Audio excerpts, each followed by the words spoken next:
माधवपुर नामक एक गांव में थे दो आदमी, विनोद और सात्विक, जो पड़ोसी थे। विनोद था बहुत आलसी और कोई काम नहीं करता था, पर सात्विक के पास बहुत गाय थे, जिनका दूध बेचकर वह पैसे कमाया करता था। इसी दौरान दूध का धंधा काफी बढ़ रहा था, तो सात्विक ने सोचा कि अब वह पड़ोसी गांव में भी दूध बेचना शुरू करेगा। अपने जमाए हुए पैसों से उसने नई साइकिल खरीदी, जिससे वह बाकी के गांवों में जाकर दूध बेचने लगा। एक सुबह जब सात्विक काम के लिए अपनी साइकिल पर निकला, तब विनोद ने उसको देखा। अरे, मुझे बिना बताए सात्विक ने नई साइकिल खरीद ली। उसके लौटने के बाद पूछूंगा। विनोद उसके घर के बाहर सात्विक के लौटने का इंतजार करने लगा। कुछ समय बाद सात्विक दूध बेचकर वापस आया। जब हो सात्विक, तुमने नई साइकिल खरीद ली? हाँ विनोद, क्यों, क्या हुआ? अरे कुछ नहीं, बस यही जानना चाहता था कि नई साइकिल के लिए पैसे कहाँ से आए। भाई, आज तक जो भी दूध बेचा ना, उसमें से मैंने थोड़ा थोड़ा जमाया इस साइकिल के लिए, जिसकी मदद से अब मैं पास वाले गांव में भी जाकर दूध बेचने लगा हूँ। अच्छा, अरे तू तो काफी समझदार निकला सात्विक। विनोद हंसते हुए सात्विक के लिए खुश होने का नाटक किया और फिर अपने घर चला गया। घर जाकर विनोद सोच में पड़ गया कि इतने कम समय में सात्विक ने नई साइकिल खरीद कैसे ली। विनोद ने खुद तो कुछ नहीं लिया। उदास होकर विनोद गहरी सोच में ही डूबा रहा। मैं क्यों इतना उदास रहूं? अगर मैं भी सात्विक की तरह कुछ काम करूं तो पैसे जमा कर मैं भी अपनी मनपसंद चीजें खरीद सकता हूं, पर मैं करूं क्या? अरे हाँ, मुझे तो जलेबी बनाना बहुत अच्छी तरह से आता है। हाँ, मैं एक जलेबी की दुकान शुरू करूंगा। फिर अगले दिन विनोद ने अपनी एक छोटी सी दुकान खोल ली और गरम गरम जलेबी बेचने लगा। एक जलेबी 5 रुपए, आधा किलो 50 रुपए और 1 किलो 100 रुपए में। इस प्रकार विनोद ने बहुत स्वादिष्ट जलेबी कम भाव में बेचने लगा। उसके गर्मा गर्म जलेबियों की सुगंध गांव के कोने कोने तक पहुंच गई। गांव के सारे लोग विनोद की दुकान पर आने लगे मजेदार जलेबियों का स्वाद लेने के लिए। कुछ ही दिनों में विनोद की जलेबी बहुत मशहूर हो गई। एक दिन रमेश नामक एक आदमी उसकी दुकान पर जलेबी खा रहा था। वाह विनोद, तुम्हारे हाथों की बनाई हुई जलेबी बहुत ही मजेदार है। इतने कमाल की जलेबी मैंने आज तक खाए ही नहीं भाई, वाह। ऐसा कहकर रमेश जलेबी के मजे ले रहा था और बाकी के लोगों ने भी उसकी बहुत तारीफ की। पूरे गांव में विनोद की दुकान और भी मशहूर हो गई। अब धीरे धीरे विनोद थोड़ा घमंडी बनने लगा। मेरे जैसे जलेबी तो और कोई बना ही नहीं सकता। मुझे जलेबियों का दाम भी बढ़ाना पड़ेगा, इससे मैं और ज्यादा मुनाफा कमा सकता हूँ। दुकान पे आए हुए सब लोगों को विनोद ने बोला, जी आज से एक जलेबी 10 रुपए, आधा किलो 100 रुपए और 1 किलो 200 रुपए में। एक आदमी उदय जो जलेबी खरीदने आया था, उसने कहा, अरे भाई साहब, जलेबी इतनी महंगी कब से हो गई है? बाकी के दुकानों में तो किलो 100 रुपए में ही बेचते हैं। अगर मेरे जैसे स्वादिष्ट जलेबी कहीं और मिले ना, तो वही जाकर खा लीजिएगा, मुझे कोई फर्क नहीं पड़ेगा।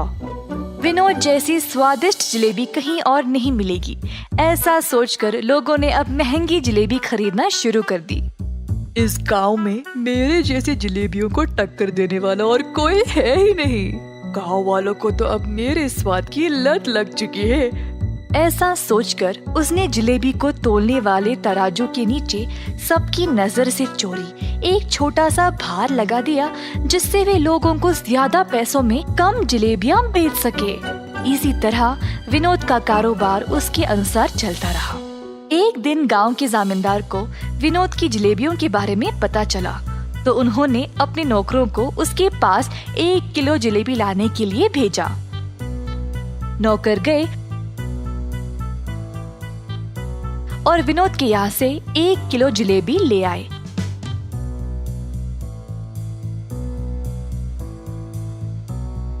और जामींदार जी को दे दिया। जामींदार जी ने देखा कि जलेबियाँ तो 1 किलो से कम है। मैंने तो 1 किलो मंगवाया था, ये तो उससे कम है। मेरे आदेश का पालन क्यों नहीं किया? कहा जामींदार जी ने गुस्से से। साहब जी, हमने तो दुकानदार को 1 किलो ही देने को बोला था और फिर उसने इतना ही दिया। हमारी कोई गलती नहीं है प्रभु।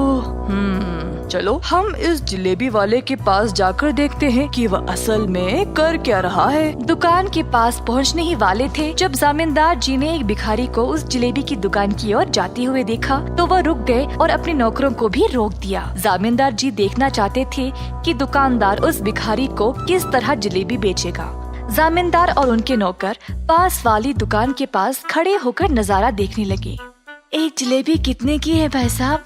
एक जलेबी 10 रुपए। भिखारी के पास थे सिर्फ 2 रुपए, तो उसने वो निकाला और बोला, बस एक जलेबी दे दो। विनोद ने कहा, 10 रुपए की एक जलेबी है, 2 रुपए में नहीं मिलेगी। ये सुनकर भिखारी वहाँ से जाने ही वाला था जब विनोद ने उससे रोककर कहा, हो तूने यहाँ पर खड़े होकर मेरे जलेबियों का सुगंध लिया है, उसके लिए वो 2 रुपये। हे भगवान, मेरे पास तो ये 2 रुपये ही है और तुम ये भी इतनी बेरहमी से मांग रहे हो, मैं नहीं दूंगा। इसी दौरान जामींदार जी वहाँ पर पहुँचे और अपने पास रखे हुए पैसों का थैला भिखारी को दिया और कहा, तुम्हारे 2 रुपए के बदले में इस दुकानदार को तुम ये पैसे का थैला दे दो। अरे आप तो बड़े लोग हो साहब, आपको तो न्याय करना चाहिए। अगर आप इस दुकानदार को पैसे दे दोगे तो कैसे? मेरी बात मानो और दुकानदार को ये पैसे दे दो। भिखारी ने माना और पैसे विनोद को देने गया जब जामींदार ने कहा, 1 मिनट रुको, इस थैले को पहले जोर से हिलाओ। भिखारी ने थैले को जोर से हिलाया तो थैले में से सिक्के छन छन करने लगे। पैसों की आवाज सुनाई दी क्या विनोद? सुनाई दी साहब। अगर ये बात है तो फिर भिखारी ने अपना भुगतान दे दिया है। क्या साहब, पैसे तो इसने दिए नहीं और आप बोल रहे हो कि दे दिए? पैसे की आवाज तुमने सुन ली ना, बिल्कुल उसी तरह जिस तरह भिखारी ने तुम्हारी जलेबियों की सुगंध सूंघ ली थी। तुम्हें तुम्हारी जलेबियों की सुगंध के पैसे इस थैले के पैसों की आवाज से ही मिल गई। तुरंत विनोद को अपनी गलती का एहसास हुआ और उसने जामींदार जी से माफी मांगी। तुमने केवल यही गलती नहीं की, तुम्हारे जलेबियों का मूल्य बाकी की दुकानों से बहुत ही ज्यादा है और उसके ऊपर गलत तरीके से तोलकर तुम ज्यादा पैसों में कम जलेबियां बेचते हो। साहब जी, बस एक बार के लिए मेरी गलती को माफ कर दो, मैं ऐसी गलती दोबारा कभी नहीं करूँगा। तुमने आज तक बहुत गलतियाँ की है, तुम्हें तो इस गरीब को एक जलेबी भी देने का मन नहीं किया। अब मैं तुम्हें ये आदेश देता हूँ कि अभी इसी वक्त अपनी इस जलेबी की दुकान को बंद करो। ये बात सुनकर विनोद दास हो गया। जब उसी रास्ते सात्विक आया, विनोद की परिस्थिति देखकर सात्विक उसकी दुकान पर आया और बोला, जामींदार साहब, मैं आपसे विनती करता हूँ, कृपया आप विनोद को इस बार माफ कर दे। सात्विक के अच्छे स्वभाव के बारे में जानते हुए इस बार तो सात्विक की बात सुनकर उसके अच्छे बर्ताव को ध्यान में रखते हुए मैं तुम्हें माफ कर देता हूँ विनोद। कम से कम अब से पूरा मन लगाकर मेहनत से और ईमानदारी से अपना काम करो। ऐसा कहते हुए जामींदार जी वहाँ से चले गए। सात्विक और जामींदार जी की बात सुनकर विनोद ने अच्छा नाम कमाने का ठान लिया। इस वजह से अब और भी लोग उसके पास जलेबी खाने आने लगे। अंत में विनोद खुशी खुशी से और सच्चाई से अपना जीवन बिताने लगा। एक लंबे समय पहले एक गांव में जगन और सरस्वती नामक पति पत्नी रहते थे। उनका ऋत्विक नामक एक होशियार बच्चा भी था। उनके खुद का एक होटल भी था। वहाँ हर रोज स्वादिष्ट और अच्छा सुगंध आने वाला बज्जी बना के बेचते थे। ऋत्विक भी पढ़ते हुए उसके माँ बाप का मदद करता था। हमेशा की तरह जगन बज्जी बना के बेचने लगता है। आलू बज्जी, मिर्ची बज्जी, ऑनियन बज्जी, आइए बाबू आइए। ऐसे जोर जोर से चिल्लाने पर उस रास्ते में जाते हुए लोग सारे उस सुगंध की वजह से भजिया खरीद के जाते थे। ऋत्विक होटल में अपने माँ बाप की सहायता करने के बाद अपनी माँ को बता के कुछ भजिया अपने दोस्तों को खिलाने अपने साथ लेके खेलने चला जाता था। ऐसे उस दिन ऋत्विक हर रोज की तरह उसका काम खत्म करके होटल में से कुछ भजिया लेके अपनी माँ को बोल के निकल पड़ा। भजिया लेके जाने पर भी माँ इसीलिए कुछ नहीं कह रही है क्योंकि मैं उनकी मदद कर रहा हूँ। मैं भी सिर्फ इसीलिए उनकी मदद कर रहा हूँ। मेरे दोस्तों के लिए काम करना ही पड़ेगा। ऐसे सोच के भजियों को लेके अपने दोस्तों के पास जाता है। मैंने ये भजिया आप सबके लिए लाया है, लेके खाओ। ऋत्विक, हमें ये भजिया नहीं चाहिए। क्यों? भजिया क्यों नहीं चाहिए? तुम हर रोज भजिया के सिवा कुछ नहीं लाते हो। रोज रोज ये खा के अब हम पक गए। हाँ यार, अब से तुम भजिया लाना बंद करो और हमारे साथ खेलने भी मत आओ। ऐसे मत कहो, मैं तुम लोगों के लिए कुछ भी करूंगा। अच्छा, तो फिर तुम्हें हम सब के लिए आइसक्रीम खरीद के लाना होगा, मंजूर है? तुम लोगों को आइसक्रीम खरीदने के लिए मुझे बहुत पैसों की जरूरत है। मेरे पापा भी मुझे उतने पैसे नहीं देंगे। कुछ और पूछो, मैं करूंगा। तुम इसीलिए सोच रहे हो क्योंकि तुम्हें अपने पापा से पैसे पूछना पड़ेगा ना?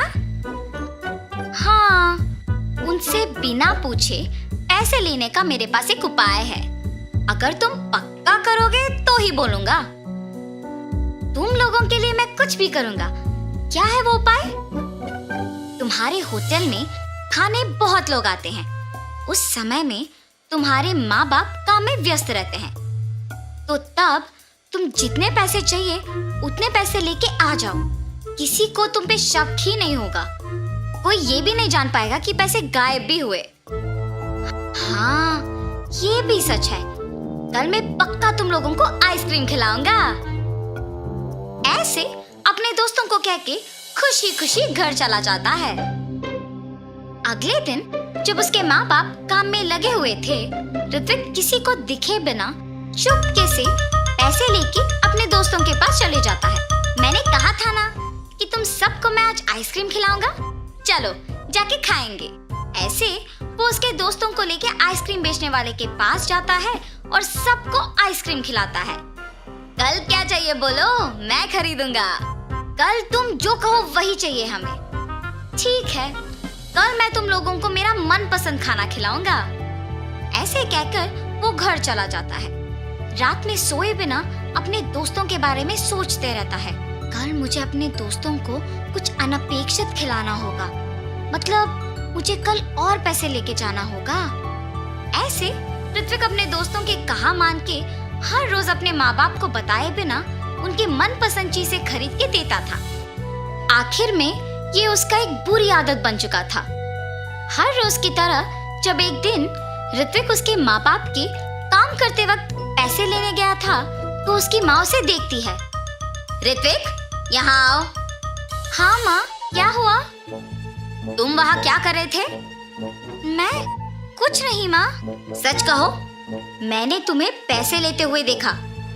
ऐसे बिना पूछे पैसे लेना गलत है। क्या तुम्हें नहीं पता? तुम अब पैसे भी चोरी करना सीख गए। माँ, मुझे माफ करो। मैंने अपने दोस्तों के लिए ये सब किया है। आइंदा ऐसे कभी नहीं करूँगा। पहली बार है इसलिए कुछ नहीं कह रही हूँ। आइंदा ऐसे करोगे तो चुप नहीं रहूंगी। जी माँ। लेकिन उसकी माँ ये सोच में पड़ के दुखी होती है कि उसके बेटे को ये बुरी आदत आया कैसे। उसकी माँ को जब ऋत्विक ने ऐसे देखा तो वो तुरंत बदल गया। अपने दोस्तों के पास जाना बंद कर दिया। हर रोज अच्छे से पढ़ के अपने माँ बाप की मदद करते हुए रहता था। ऐसे कुछ दिनों बाद अचानक पैसों की पेटी में पैसे नहीं दिख रहे थे। उससे उसकी माँ को ऋत्विक पे ही शक आता है और जो कुछ भी उससे पहले हुआ उसके पति को बताती है। तब जगन और सरस्वती दोनों ऋत्विक के पास जाके पूछते हैं, ऋत्विक, पैसों की पेटी में पैसे नहीं हैं, तुमने ही लिया है ना? माँ, जब से तुमने बोला तब से मैंने चोरी करना बंद ही कर दिया। मेरे दोस्तों के पास भी जाना बंद कर दिया। मुझे उन पैसों के बारे में कुछ नहीं पता। बेटा, अगर तुमने उस पेटी से पैसे लिए हैं तो कह दो हमें, हम कुछ नहीं कहेंगे। अगर तुमने नहीं लिया तो पेटी से पैसे कैसे गायब हुए? किसने निकाला होगा? सच कहो ऋत्विक। माँ, मुझे सच में नहीं पता है कि पैसे कहाँ गए। इससे पहले मेरा पैसे लेना सच ही है, मगर मैंने वो सब बंद कर दिया। अब तो मैंने नहीं लिया। जब से पैसे खो गए तब से जगन और सरस्वती बहुत ध्यान से सब पे नजर रख के काम करने लगे। मेरे पास पैसे खत्म हो गए। कुछ दिन पहले एक होटल से बहुत आसानी से पैसे चोरी कर लिया था मैंने। वापस वही जाके पैसे लेके आऊंगा। ये फैसला करके वापस उस होटल को जाता है। बच्चियां खाके पैसे देने का नाटक कर रहा था और कोई ना देखने के समय में पैसे चोरी करने वाला था जब जगन उसे रंगे हाथ पकड़ लेता है। इतने उम्र के आदमी होके भी मेहनत किए बिना पैसे चोरी करते हुए शर्म नहीं आती? इससे पहले भी तुमने यहाँ चोरी किया था ना? वो चोर पिटने के डर से सच बोल देता है। मुझे माफ कर दीजिए, ऐसे कभी नहीं होगा, मेहनत से ही काम करूंगा। चोर को उसकी गलती का एहसास होने पर जगन उसे माफ कर देता है। ऋत्विक पे उसकी गलती के बिना शक करने के लिए उसके माँ बाप दुखी होते हैं। आप लोग दुखी क्यों हो रहे हो माँ? उस दिन मैंने तुम्हें तुम्हारी गलती के बिना शक किया और आज तुम्हारे पापा ने असली चोर को पकड़ा है। मुझे तुम पे शक नहीं करना था बेटा। मुझ पर शक करने की वजह तो भी मैं ही हूँ ना माँ। अगर मैं वो नहीं करता तो आपको मुझ पे शक नहीं होता। आपने मुझे मेरी गलती समझाया, इसलिए मैंने वो करना छोड़ दिया, वरना मैं शायद बड़े होके भी यही करता। आइंदा ऐसे कभी नहीं होगा माँ। तब से जगन होटल में सावधान रह के काम करने लगा। अलग प्रकार के बच्चियां बनाना शुरू करके उन्हें बेच के खुशी से जीने लगा। उनका व्यापार भी अच्छा चलने पर सभी खुश थे। तो इस कहानी का नैतिक क्या है? गलती चाहे एक ही बार किया हो, लोगों से भूला नहीं जाता। इसीलिए गलती पहली ही बार नहीं करना चाहिए, सोच समझ के कदम उठाना चाहिए। विष्णुपुरम नामक एक सुंदर गांव में शरत और श्रीधर नामक दो दोस्त अगल बगल घरों में रहते थे। शरत एक अच्छा आदमी था और दूसरों की सहायता करता था। श्रीधर बहुत लालची था। वो दोनों रिक्शा चलाते हुए खुशी से जी रहे थे। एक दिन सुबह वो दोनों रिक्शा स्टैंड में रिक्शा को रख के ग्राहक के लिए इंतजार कर रहे थे। तब एक आदमी शरत के पास जाता है। सुनिए, बस स्टैंड को आओगे? ये क्या? वो आदमी रिक्शा के लिए मेरे पास नहीं आया, बल्कि मेरे दोस्त के पास गया। कुछ भी करके मुझे ही उस आदमी को बस स्टैंड तक लेके जाना होगा। अरे आइए ना, बस स्टैंड तक मैं आपको लेके जाऊंगा भाई साहब, मेरी रिक्शा चढ़िए। श्रीधर के ऐसे कहने पर वो आदमी उसका ही रिक्शा चढ़ता है। उसके बाद श्रीधर उस आदमी को लेकर बस स्टैंड की ओर बढ़ने लगता है। अरे मेरा ही तो दोस्त है, मेरे बजाय उसके रिक्शा में वो आदमी चला गया, इसमें क्या बात है? ऐसे उसका दोस्त सोचते रहता है। और ठीक तभी तीन आदमी उसके रिक्शा के पास आते हैं। सुनिए, बस स्टैंड को आएंगे आप? जी साहब, आइए रिक्शा में बैठिए। तब शरत भी उन तीन आदमियों को लेकर रिक्शा चलाते हुए बस स्टैंड तक पहुंचता है। रिक्शा चलाते हुए शरत सोचता है, मेरे दोस्त के उस आदमी को ले जाने के कारण ही मुझे अब 3 ग्राहक मिले। ऐसे सोचते हुए वो उन तीनों को बस स्टैंड में छोड़ देता है। जब वो 3 आदमी बस स्टैंड में उतरकर शरत को पैसे दे रहे थे तो शरत का दोस्त श्रीधर उसे देखता है। अच्छा, जल्दबाजी में मैंने गलत फैसला लिया। पहले जो एक आदमी आया था उसको मैंने ले लिया। अगर रुका होता तो ये 3 आदमी मेरे रिक्शा में आते और मुझे ज्यादा पैसे मिलते। ऐसी सोचकर श्रीधर उसके दोस्त के पास जाता है और फिर वहां से दोनों चले जाते हैं। ऐसे बहुत साल बीत जाते हैं। एक दिन वो दोनों रिक्शा स्टैंड में ग्राहक के लिए इंतजार कर रहे थे। तब, अरे शरत, एक समय में हम अगर रिक्शा स्टैंड में इंतजार करते थे तो बहुत सारे ग्राहक आते थे, पर आज के समय में कोई नहीं आ रहा है क्योंकि सबके पास अभी ऑटो है, कार है और उन्हीं में जाना पसंद करते हैं। इसीलिए हम चाहे जितना इंतजार करें, लोग तो नहीं आएंगे। अरे हाँ श्रीधर, लेकिन अब हमें अगर ऑटो खरीदना भी है, उतने सारे पैसे तो हमारे पास नहीं है ना। वैसे भी रिक्शा में बैठने के लिए कोई नहीं आ रहा है।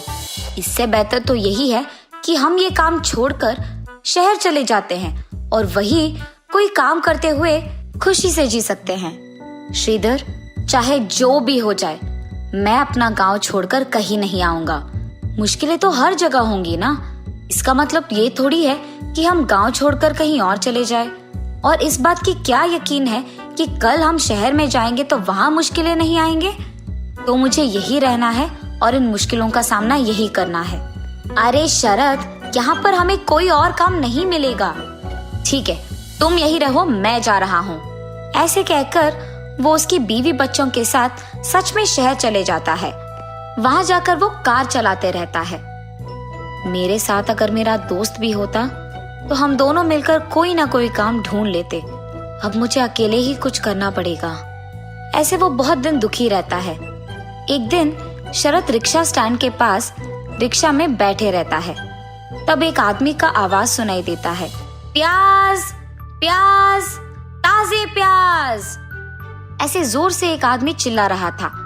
उसे देख शरद को एक विचार आता है। अरे हाँ, मेरे पास ऑटो खरीदने के लिए तो पैसे नहीं है, लेकिन खुद से मैं एक प्याज का वाहन तो बना सकता हूँ और गांव में उसी वाहन को चलाते रह सकता हूँ। और इतना ही नहीं, उस वाहन को बनाने के लिए पैसे ज्यादा खर्च भी नहीं होंगे। और मुझे बस ये ध्यान में रखना होगा कि उस वाहन में ज्यादा लोग बैठ पाए। और तब नए दिखने वाले वाहन को देख गांव वाले सारे मेरे वाहन में आएंगे और मैं ऐसे पैसे भी कमा सकूंगा। उस आदमी का प्याज प्याज करके चिल्लाने के कारण ही मुझे ये विचार आया है।